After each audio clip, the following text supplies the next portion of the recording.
Imagine running powerful AI right on your phone. No Wi-Fi, no data plan, just pure tech magic. Google's AI Edge Gallery is here to make that a reality. But what does that mean for you? Google's AI Edge Gallery launched in on May 21st. It lets Android users and soon iOS run all models directly on their phones without an internet connection. So now you're running local LLMs, and we'll talk about what that means in a bit.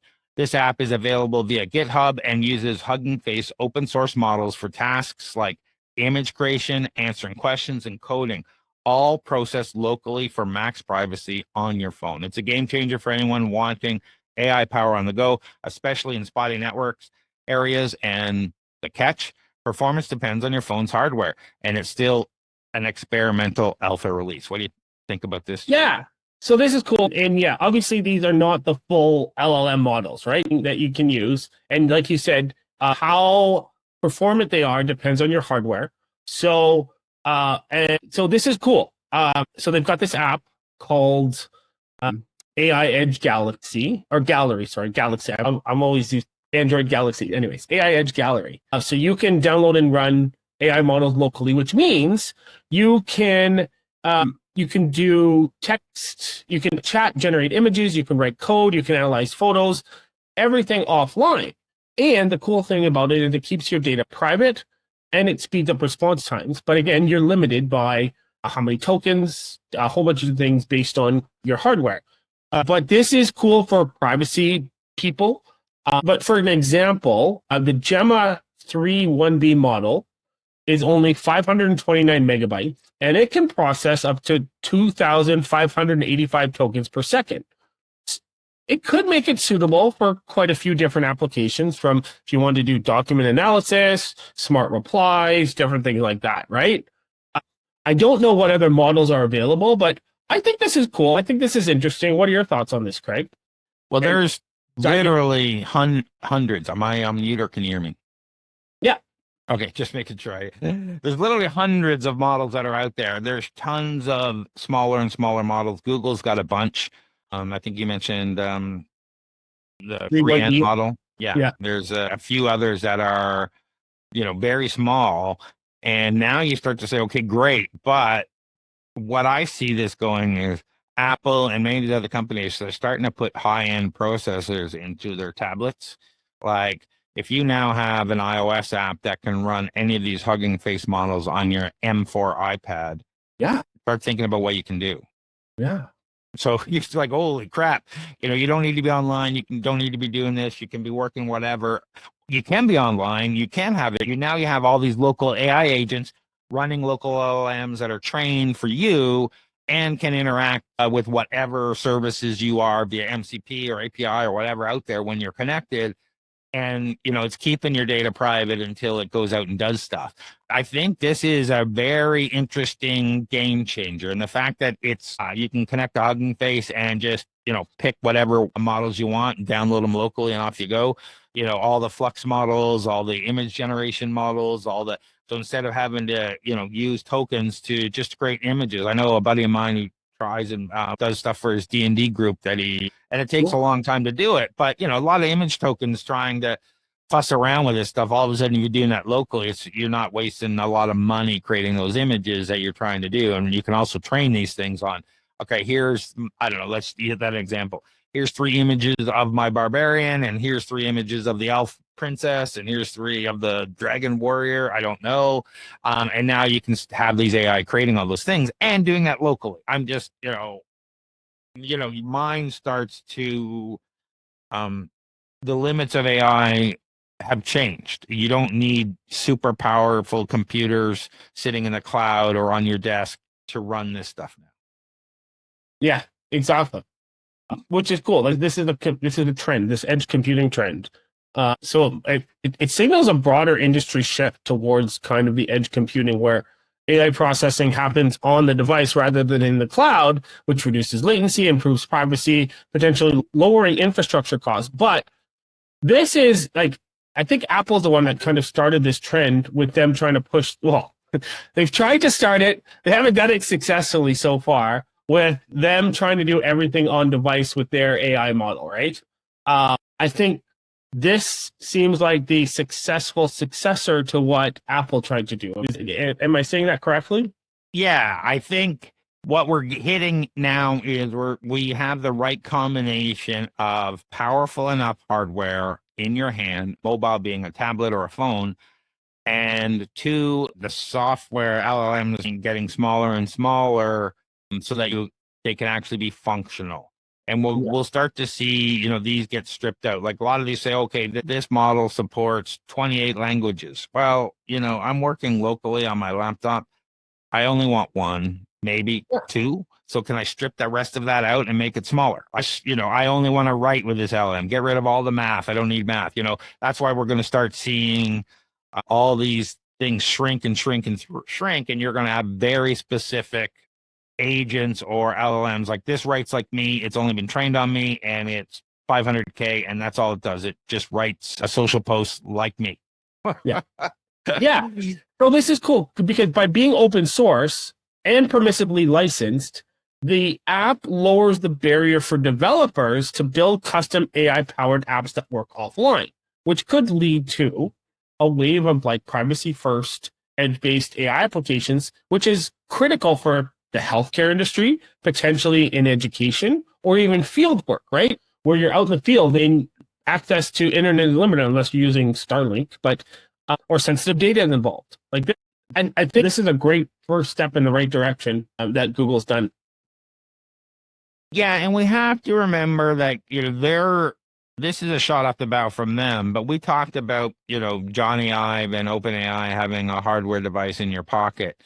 They're all looking for these edge type AI devices that have some different type of functionality. So we don't know what that device they're talking about is, Yeah. but yeah, these edge devices are more and more, and edge AI becoming a necessity, I guess, where we can actually do real world processing deeper and farther away from the data center. So they're talking about like having sensors in robots where the processing happens at the finger level.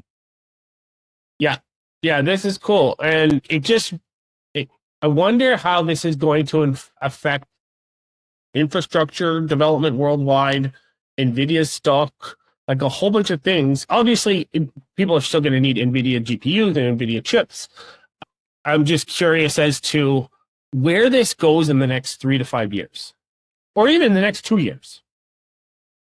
Yeah, and we're going to see more and more, like we are seeing more and more models that don't use GPU. We'll just use CPU, or we'll do this, or we'll do that.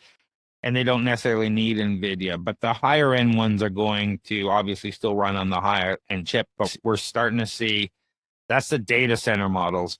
We're starting to see the consumer level models say, you don't need that level of hardware anymore to do these things, because our models are way more efficient, they're way more tuned, and we need to get them down to this level. And like I said, the idea of being able to work on an M4 iPad or an M3 iPad, and running with the multi-core processor, running this stuff, you've got 20 cores plus, running these things. Like, okay, this can now become an amazingly powerful tool.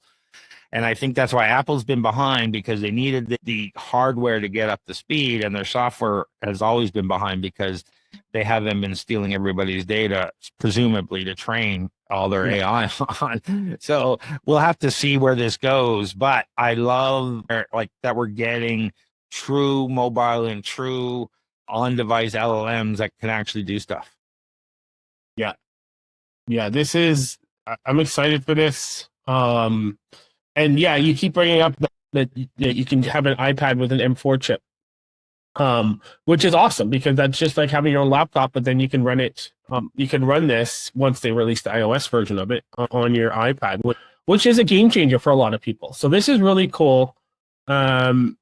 It's cool because they've got this prompt lab feature that allows for rapid experimentation. It allows users to tweak prompts, see instant results. So like there's a lot of cool interaction with the user experience that they've developed, even though it's still in alpha.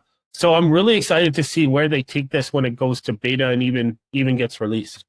Holy. Yeah, and the things like Prompt Lab and whatever, it seems very community where you can share all the information. So really in the Hugging Face GitHub style of let's grow together and share the best models and the best prompts, the best stuff that will actually work on these things. So I think this community is going to grow, and I think we're going to see more and more of this. Like I'm surprised Docker hasn't done this yet. We'll have to see if Microsoft does something.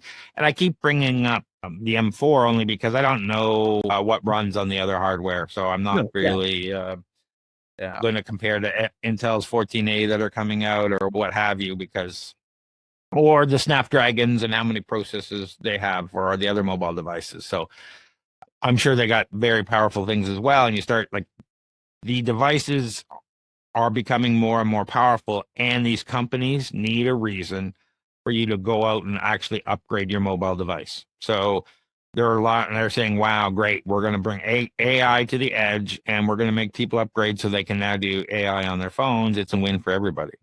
It's funny you say that because I was just reading an article. I know there's a lawsuit right now with Apple's iPhone 16 that they touted AI. That's why that people were buying it was for the AI. But then I just read an article a couple of days ago saying people aren't buying the phones for AI. They're buying the phones just to buy the phones as of right now. So this could help with that shift, right? Yeah. I mean, I don't use Apple AI. Do you use it? Oh, I no. Well, I don't like anything Apple other than their MacBook Pros. I don't like their iOS. I'm not a big fan of it. I like Mac OS, and that's pretty much the only thing. But I don't even use Siri on my Mac. Do you? Not much. Almost never. I use it on my mobile phone more than anything else, and usually just to set reminders and alarms. I hear that even that's glitchy, setting reminders or setting things like setting tasks or setting up appointments using Siri. Is that not true?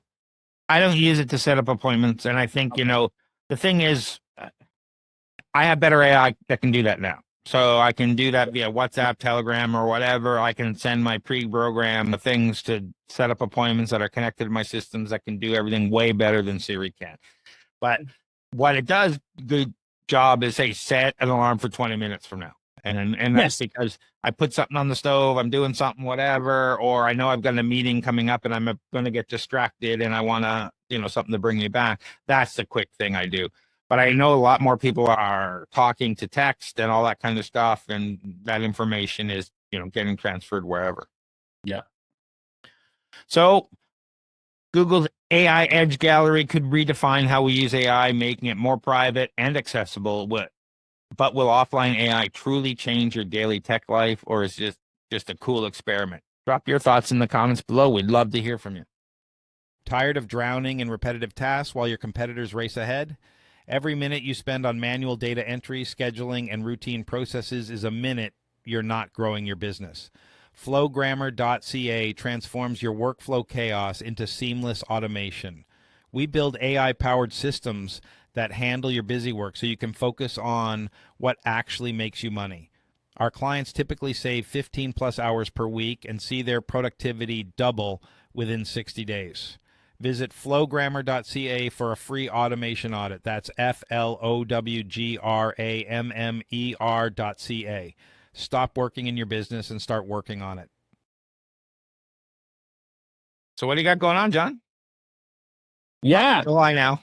I'm working on a webinar in August or September on shred and IP development or IP strategies. So watch out for that. Otherwise, I'm going to enjoy July. I know a lot of people are taking July off, but yeah. How about you, Craig? Well, we won't be having a Startup Investor Drinks in July, but we should be having a Flowgrammer event, and probably off the month of August. But if the group of Flowgrammer people want to have an August event, we'll do that as well. Other than that, I'm heads down. I'm working with clients now, building AI automations, and it's been fun and great. And right now, I know you're heads down working with clients on getting them funding. Lots of programs. Well, not as many as before COVID, but still lots of programs. Exciting to see what opens up this year with the new liberal government in power. And yeah, so we'll have to see. Reach out to me on LinkedIn if you have any funding needs. But if you overall need some business help, how about where they find you, Craig?